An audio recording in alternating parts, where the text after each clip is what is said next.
Hi guys, welcome back to my channel. My name is Chelsea and here we talk about horror movies, paranormal stories, and all whilst I do my makeup.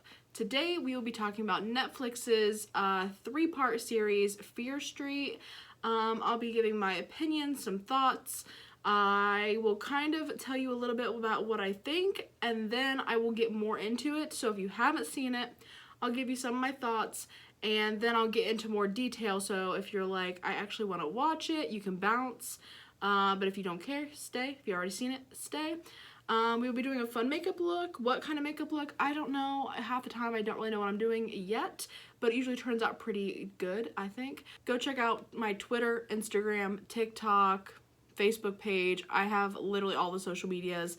All right, thanks so much. Let's get into the video. Okay, we have our hair back and our little hands, so cute.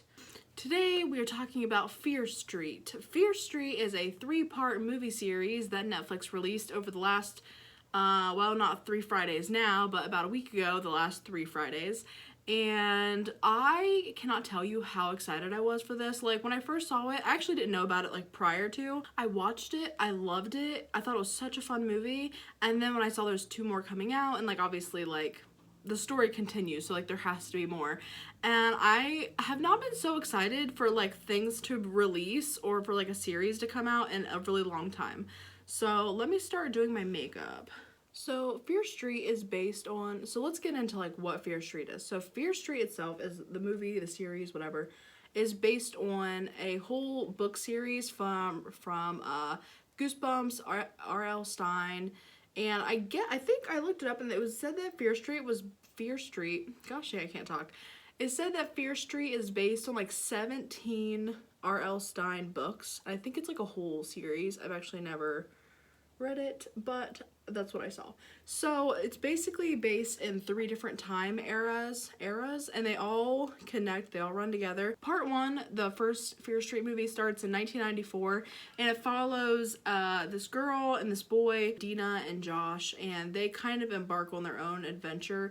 It kind of shows you there's like 2 towns, there's Sunnyvale and Shadyside, and Shadyside is where Dina and Josh are from. Again, I don't want to give away too much in the beginning, but that's kind of like the premise of like these 2 towns. It kind of gives me some like Riverdale vibes, to be honest, with like Riverdale and the side where like the serpents are, and then like the Riverdale side anyway. It kind of gives me those vibes, and it kind of also, like, talking about Riverdale, it has kind of that same feel where it's almost like it's kind of for like young adults or older teenagers. But there's also, like, as Riverdale goes on, like, it usually has more, I don't know, it has a lot more, like, adult aspects to it, and more kind of, like, violence and stuff that you wouldn't expect. Well, that's how this Fear Street is. It has a lot more gore and stuff like that than you would think. Because when I first was watching it, I was like, oh, okay, it's kind of cool. Like, it gave me kind of teenage vibes, young adult vibes, like, kind of like Twilight vibes. You know what I'm talking about, that kind of vibe. But the more I watched it, it actually had like really good death scenes and like a lot of more gore in it than I expected, and I was very pleasantly surprised. Like, I actually kind of want to rewatch these like all 3 in a row again, maybe tonight or maybe this weekend, whatever, because I just was so pleasantly surprised with the movies. If you haven't seen it, definitely go watch it. Go watch all of them. So it starts with 1994, part 1. Part 2, it goes back to 1978, and it kind of references things from the other movies in all 3 movies, especially the first one. The first one is so well done. It really gets your attention. It shows you, obviously it's like a horror type thing, so like there's a killer. It shows you the killer. It really gets into all of it, and I love it so much. It really gets you like wanting more, at least for me it did. And then so I went to 1978, and that was such a fun one because it takes you back. If this is like too much, you don't want to hear it. Basically, it's a great series. Go watch it.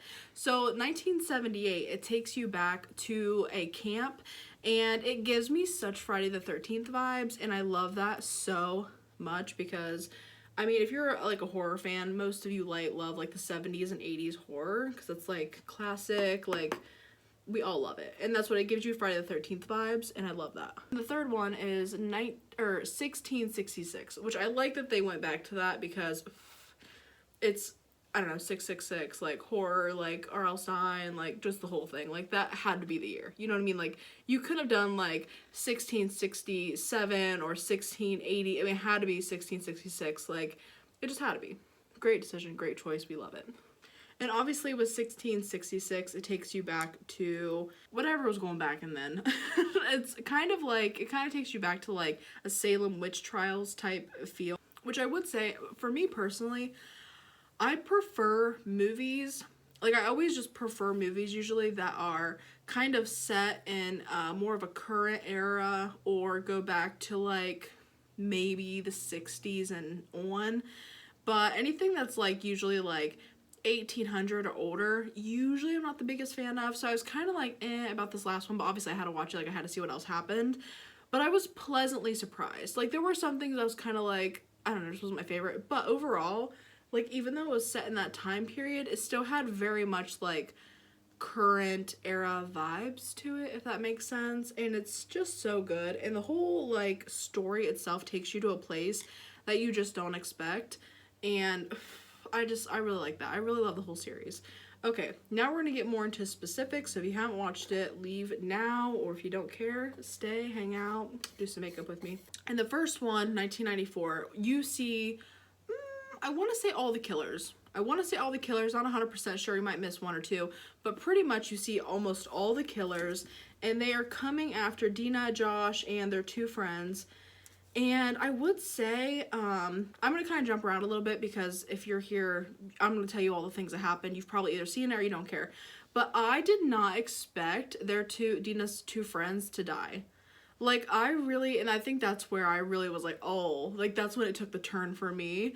And the hospital scene.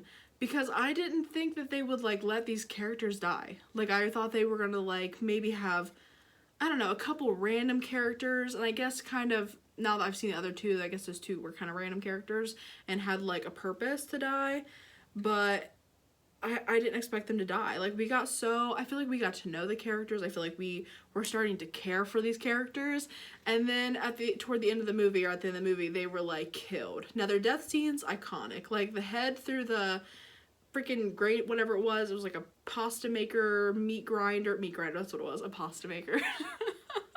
A meat grinder. Like, that was like, whoa. I think that's when it really took the turn for me, and I was like, this series is not playing. Like, we aren't playing around.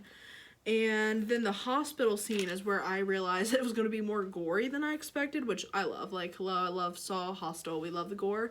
But just for what it was, I didn't expect it. And so that hospital scene was so bloody, so gory, and it was so good. I just loved it. And some of the killers, oh my god, the killers are so crazy. And that little kid with the baseball bat, like, is so creepy. He has like that weird, I don't know if he has a mask or if his face is just deteriorated, but I think it's a mask. I'll put a picture up here.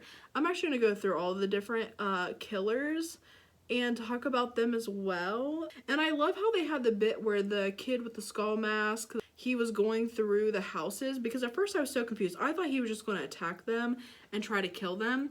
And then when he was going through the houses and it was that he was drawn to the blood, I was like, oh. You know, there's so many parts throughout all three of these movies where you're like, oh, like, what is happening? You're just so confused. Okay, my eyebrows turned out really freaking good, and I'm here for it. So then let's jump into, so that's basically my thoughts for 1994. I would say though, you know what? Some people pointed out that Sam, basically she's the girl that like touched the witch or whatever. Since she like saw the truth from touching the witch, which we don't know until later on, to like the third movie basically. That's why all these killers are after her, because anytime anyone knows the truth, the killers are sent to kill them, so like they can't tell anyone, or the truth won't be out there, whatever. And the thing is a lot of people are pointing out that Dina is so selfish. She's the main character because she is in love with Sam, whatever, and she wanted to protect Sam so bad that she risked her, not even her own life, but her brother's life and her best friend's life to save Sam. And Sam, not that I want to say anything bad about Sam, she, like, her mom's like a bitch and it's the whole thing, but anyway, I completely agree with that.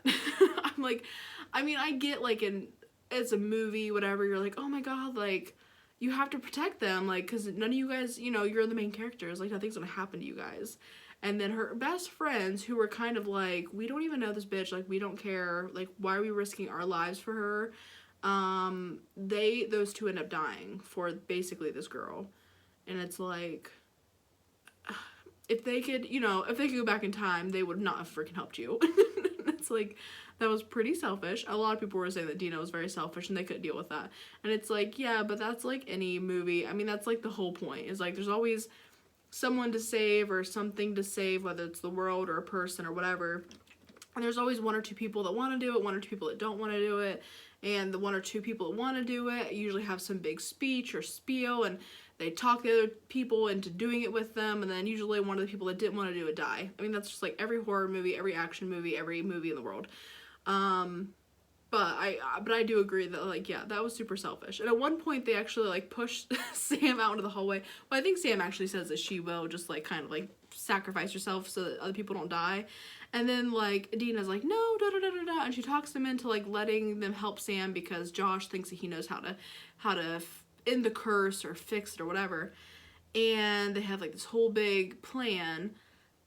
And then so they pull Sam back into the classroom like last second and lock the killers out. But it's like, you could have stopped it right there. I mean, you wouldn't have really stopped it because in long run, I mean, there's still this big curse and everything going on. But when they let her back in, I'm like, you dumbasses. I'm like, let her go, Dina. Like, there are other people in the world. You'll be fine. I know that's terrible. I'm such a terrible person. But honestly, though, like, those killers are scary as hell. Like, I'll put some of the killers up here.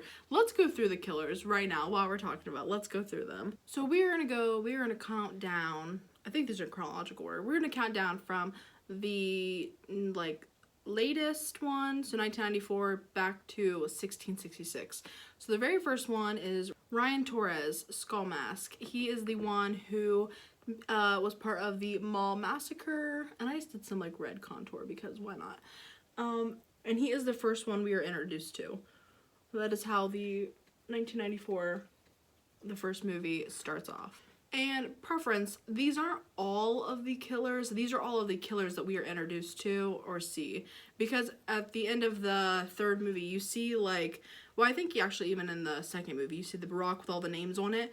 And there's like this stone wall with all these names. So these like 7 or 8 killers, how many, 6 or 7, these are not all the killers. Like, there are way more, but we are introduced to all of them because that would just be like a lot. That'd be a bit much. But anyway, so the next one is from the second movie where we actually figure out how this character is even like made, whatever. He's like the main killer in 1978. So that is the Camp Nightwing killer. And that is actually, so Ziggy, who is like basically the main character of the 1978 Fear Street, her older sister is dating this guy. His name's Tommy Slater, and he is the one that actually becomes the masked killer. So I think it's kind of cool that we see like how it happens, where basically his name is down there on the rock, and then all of a sudden he like becomes this freaking masked killer. And at first it's just him chasing, like killing and chasing these people. And then eventually it even shows you how, I think it was Ziggy that put the burlap mask over his head. Or maybe it was her sister. But whatever, he was attacking them and someone attacked him to try to stop them from attacking somebody else. And they threw the mask over. And I just love how when you see like kind of the origin of like a killer, or how it happened, or why they have a burlap mask. You know what I mean? It's not like he threw it on and was like, all right, let's go. Like, he doesn't care if you see his face or not because he's literally cursed. It's just so interesting to me. I don't know. I like that. The next one that we see is Ruby Lane.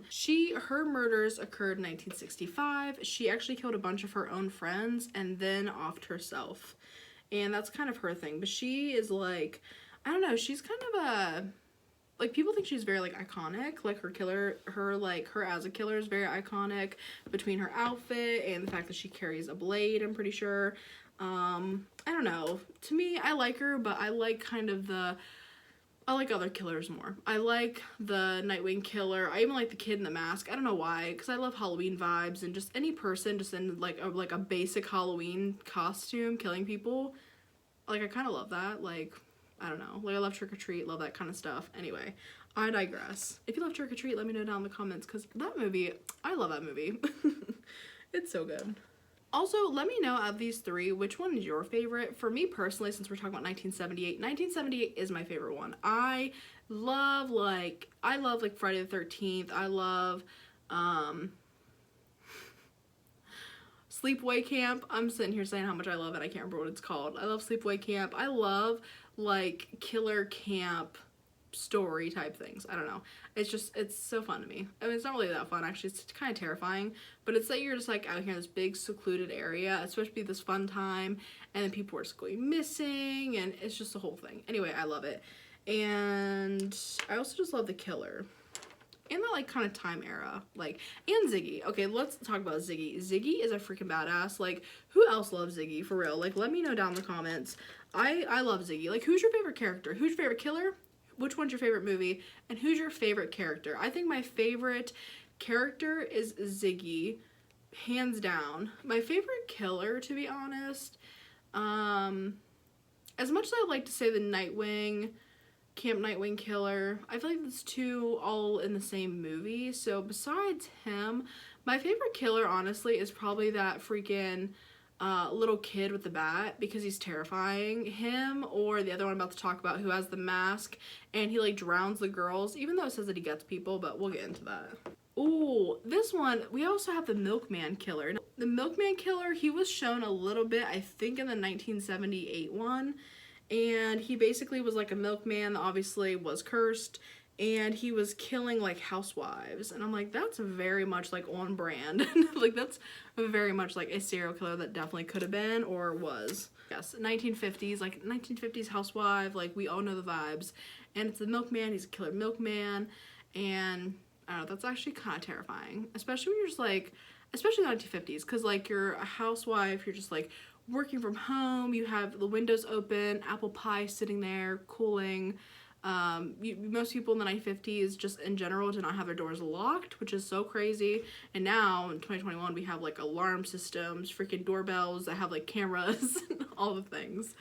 But yeah, like, that's kind of terrifying. And this man, like, usually it's, I mean, he would have already like been comfortable with these people because he would have seen them. I think a milkman delivers milk like every couple days, every week, something like that, but you would see them pretty frequently, so like you would trust this person more than likely, and that's just like terrifying. The next killer is the Humpty Dumpty killer. Now this killer we don't necessarily see anywhere, but they are mentioned on Josh's like wall, because Josh has a whole conspiracy theory about what is going on, which is obviously not really a conspiracy because they are all connected, but when you don't know if something is true or not, it is a conspiracy theory until proven correct, I guess. And so you see this on his wall, and this killer is from 1935, and though it does not say like what the Humpty Dumpty killer did necessarily, or at least that's what my article that I see said, it does kind of like hint to dismemberment of some sort, or maybe like dismember it and putting like people back together. And this just like jogged something in my head. I swear that I read an article like 2 or 3 years ago where like FBI or something raided this person's place. I don't think it was just one person, it was like a whole group of people, and that they found like bodies that were put together from like other, like they had like, you know, 3 bodies, took them apart, put made like a whole nother body. Anyway, I don't know why that just, if I find that, I'm gonna put this article right here. It just like popped into my head. But anyway, because people are literally crazy. So that's kind of what this killer did from 1935. 1922, Billy Barker. This is the kid, the freaking creepy kid that I just love. Every time I see him, I'm like, ew. Like, and he really doesn't, I mean, he like attacks people, but not as much as like the other ones, because like he's a kid, but like he just freaks me out. Like the other ones are way more dangerous, but he's creepy, which is like almost worse to me. Like, don't be creepy. Like, go ahead and tag me, like I'll fight you, but like don't be creepy. Don't freak me out. So Billy Barker, he actually murdered his own brother while he was sleeping with a baseball bat.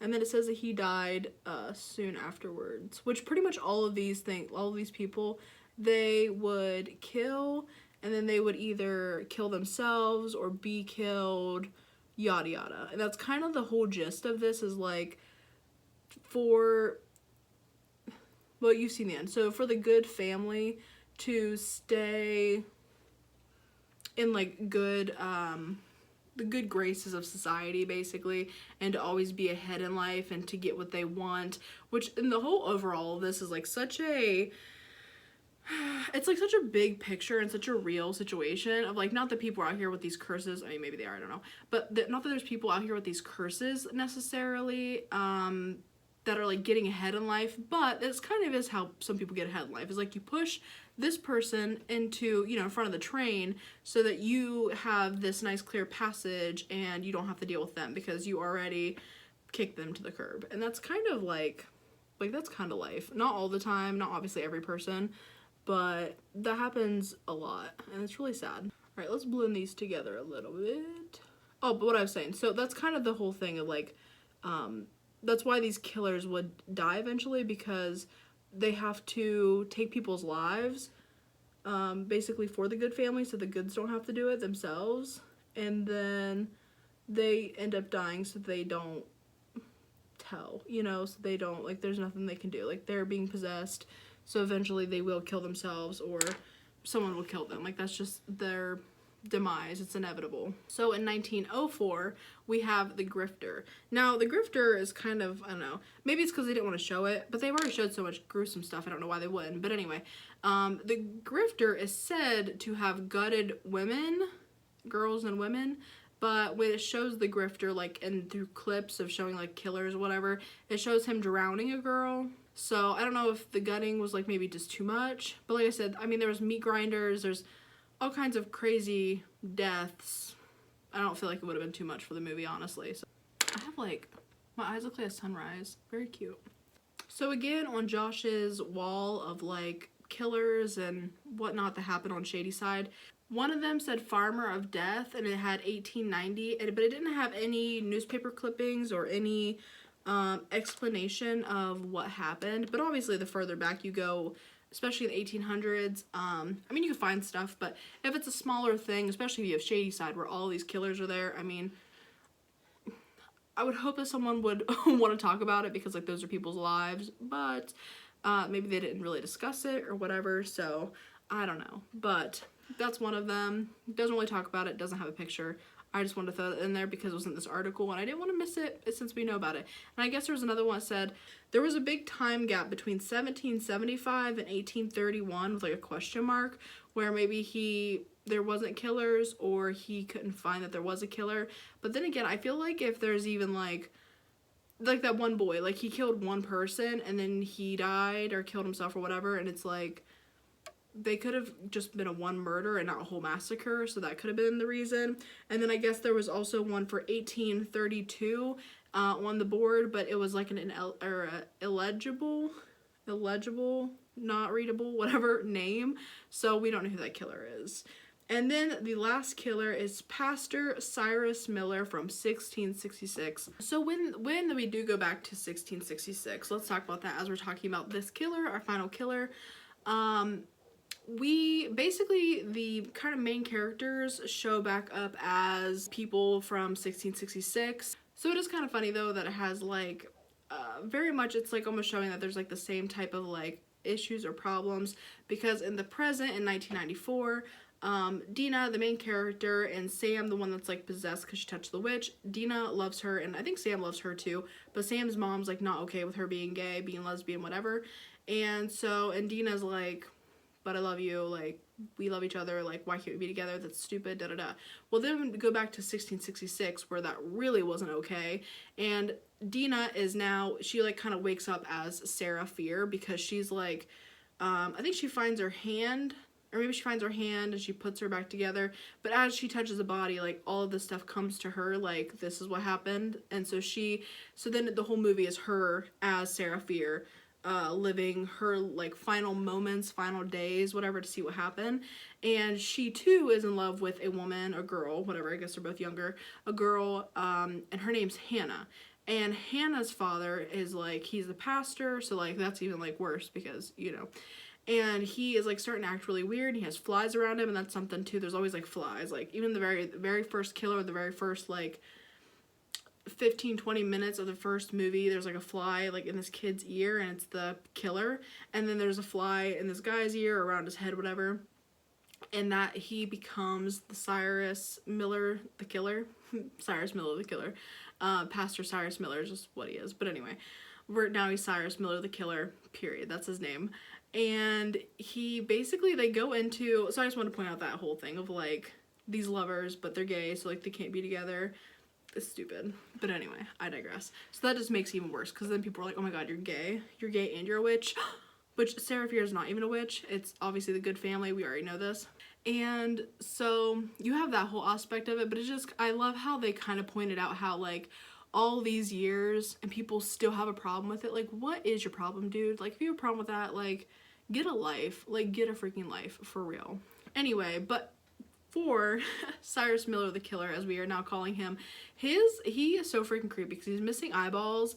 And for me, anytime someone's face is like in a horror movie, if their face is like weird, like their jaw's missing or their eyeballs are just completely ate out or whatever, like it always is like so creepy and scary to me, and I love it. And that's what he is. And they go into this church because he locks himself in the church, whatever. They go into the church and all of the kids there have their eyes like eaten out and missing. And of course it has to be because Sarah Fear, because everyone thinks that somebody like brought the devil upon them, which, I mean, honestly, they actually kind of did, but it wasn't her. But of course, it's easy to blame her because she's not like an average girl. And even her dad, oh my god, which, her dad seems like a good enough person for, like, the time, whatever, but he's like, I shouldn't have let you, like, live your life like a boy. Basically, like, have any sense of independence. Like, you should have been treated like a girl, where you're just, like, berated and treated like shit all the time. And I'm like, oh my god, it makes me so annoyed. But anyway, I digress. And of course, so then her dad makes that comment, which I get. I mean, it's a different time, it's whatever. That's what their whole, like, point is. And then Sarah and Hannah, they're at, like, a party, whatever, which, I don't know if they had parties like that. I'm sure they did. I'm sure kids have always been kids. Like, teenagers have always been teenagers. And they're at, like, a party, and of course, this one guy, like, has the audacity, more so than usual because it's however many years ago, and he's just like all over Sarah Fear, like, oh, hey girl, like, how you doing? And she's like, boy, get the fuck away from me, like, I'm gay. I mean, she doesn't tell him that, but she's like, basically like, I will beat your ass right now. And she kind of like makes fun of him in front of all these people, all of his friends, belittles him, and he gets like small pee energy going. And so he is like ready to throw stones at her anyway. So when everything happens, and people are blaming her because she is independent, she has a crush or in love with this woman, this other girl, and then also is like making fun of this guy with small PP energy. You know, of course she's a witch. Of course we have to kill her because like we cannot have that blasphemy back then. So and it's so sad too because she was like friends with the guy, whatever his name is, Good, I'll put it up here. And he was actually like, he was like the one that she like vented to and everything. And then he ended up being the one that was messing everything up and like really fucking everything up. And he like would blame her and basically be like, oh yeah, it wouldn't help her. And at the end was like the guy who basically got her hung. And of course, the guy with small PP energy was like, she hurt my feelings. We gotta kill her. Let's blend this out a little bit. Throw on some eyeliner. So once you get to the 1666, basically Sarah Fear, she goes down into those tunnels. I haven't talked about the tunnels yet, but there are tunnels that we find in 1978 because someone has a whole journal about like Sarah Fear and everything that happened, and she was kind of putting everything together. She was like the nurse there. I forget her name. I'll put it up here. And she was kind of putting everything together, and then Ziggy finds it, which we love Ziggy. Ziggy's the best character, especially in that series, or in that movie. And so they end up finding the tunnels, not Ziggy, but her sister. It's a whole thing. They go off, and they're like, oh, let's go find these tunnels. Haha, like, we're so cool. And they do find the tunnels, and then they're effed in the A, and basically only Ziggy's sister makes it out of the tunnels, and the other kid that she went down with, her boyfriend, is a freaking serial killer now. And so that's when you first find the tunnels, see the names, see all the things, and then in 1666 is where you realize how the tunnels were made, and that it was like this satanic thing, but it wasn't Sarah Fear, it was the good guy, of course. It was the guy who now generations later is the cop and the mayor and all these things, and he was the real root of evil. but he came up on top as the good guy, and the deviant, the gay deviant woman that she's the witch and she's the one that we blame, and like that. If that's not society as a whole throughout generations, like I don't know what is. I'm like, when we got to the end of it and the fact that his last name was good, and just it's like you just see this trope over and over and over and over again, but yet you still have people in the world that are like, that's not how the world works. And it's like, if it's not how the world works, then why does literally every movie, TV show, book, series in the world portray these characteristics and these situations? Riddle me that. You know? It's like when you say like certain things don't exist or aren't real, and it's like, then why is it constantly portrayed over and over and over, year after year, decade after decade, century after century? It's like, maybe there's some truth to it. Maybe stop and listen to other people that don't look like you or have different genitals than you or skin color than you or gender than you or anything than you. Like, maybe just stop and listen and actually listen to what people are telling you. Anyway, that got more real than I expected, but it's the truth. It's just the truth. Throw on some eyeliner. We are gonna do some white eyeliner with this because why not? Okay, so we threw some eyeliner on. I threw some mascara on. I really like the white eyeliner with this. It looks really freaking cute. We're gonna throw on some lipstick and some highlighter. And my final thoughts about this movie, about the series. If you haven't seen it, definitely go watch it. I'm about to go watch it again because I love it so much, honestly. It's so good. And especially now that I've already seen it all and I know what's going on, I kind of want to watch it again so I can like look for any like clues, Easter eggs, things like that. Like, that's always fun to rewatch those kind of movies because now you know what's going on. So now things make a little more sense to you. So I don't know.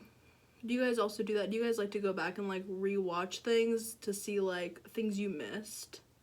Because I love that. Again, I want to know who your favorite killer is, which movie is your favorite.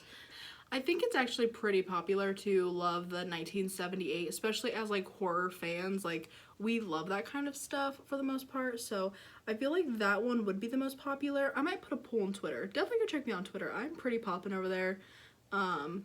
Like I just post a lot over there. I love all the highlight. We're gonna do a black lip, and I think I'm gonna do like a sparkly black over top of it, and that would look so cute. Okay, apply gloss, glittery gloss that is. Well, that is all I have for the Fear Street Netflix original series, and this makeup look, it has been completed. It's done. I like it. It's cute. Definitely hit me up on all my social medias, especially Twitter and TikTok. That's where it's at. That's where it's happening. Definitely subscribe, hit the notification bell so you are notified when I do post. I try to post Fridays/Saturdays. I guess that's what it is nowadays.